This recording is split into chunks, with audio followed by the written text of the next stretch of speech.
അസ്സലാമു അലൈക്കും വറഹ്മത്തുള്ളാഹി. അൽഹംദുലില്ലാഹി റബ്ബിൽ ആലമീൻ വസ്സലാത്തു വസ്സലാമു അലാ അഷ്റഫിൽ മുർസലീൻ വഅലാ ആലിഹി വസഹ്ബിഹി വസല്ലം. സയ്യിദുൽ അയ്യാം, ദിവസങ്ങളുടെ നേതാവാണ്.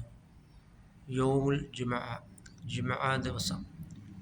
ജുമുഅ ദിവസത്തിൽ നാം ചൊല്ലുന്ന സലാത്തുകൾ ഇലാ ഹദറത്തിൻ നബി സല്ലല്ലാഹു അലൈഹി വസല്ലം, നബി സല്ലല്ലാഹു അലൈഹി വസല്ലമ തങ്ങളിലേക്ക് നേരിട്ട് തന്നെ എത്തുന്നതായ സ്വലാത്തുകളാണ്. അതേസമയം മറ്റു ദിവസങ്ങളിൽ നാം ചൊല്ലുന്ന സ്വലാത്തുകൾ അതൊരു മലക്ക് മുഖേനയാണ് എത്തുന്നത്.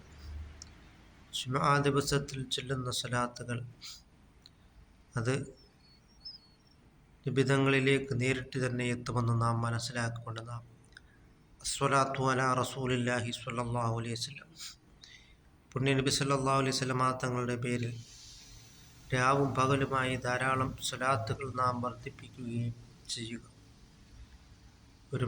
ഒരു മുഅ്മിനായ മനുഷ്യൻ ഏത് സൽക്കർമ്മങ്ങൾ ചെയ്താലും ജുമുഅ ദിവസത്തിൽ ചെയ്യുന്നതായ സൽക്കർമ്മങ്ങൾക്കാണ് അള്ളാഹുവിൻ്റെ മുന്നിൽ ഏറ്റവും അധികം പ്രതിഫലം ഉള്ളത്. അതുകൊണ്ട് നാം മൻ സ്വല്ലാ അലൈഹി അശ്റ സലവാത്ത്, നബി സല്ലല്ലാഹു അലൈഹി വസല്ലമ തങ്ങളുടെ പേരിൽ ഒരു സലാത്ത് ചൊല്ലിയാൽ 10 സലാത്ത് ചൊല്ലിയതായ പുണ്യമാണ് അള്ളാഹുവിൽ നിന്ന് നമുക്ക് ലഭിക്കുന്നത്. അതുകൊണ്ട് നാം ധാരാളമായി സ്വലാത്തുകൾ നാം വർദ്ധിപ്പിക്കുകയും അങ്ങനെ നാം പുണ്യ നബി സല്ലല്ലാഹു അലൈഹി വസല്ലമ തങ്ങളുമായി ഒരു ബന്ധം നാം സ്ഥാപിക്കുവാനും നാം ശ്രമിക്കുക.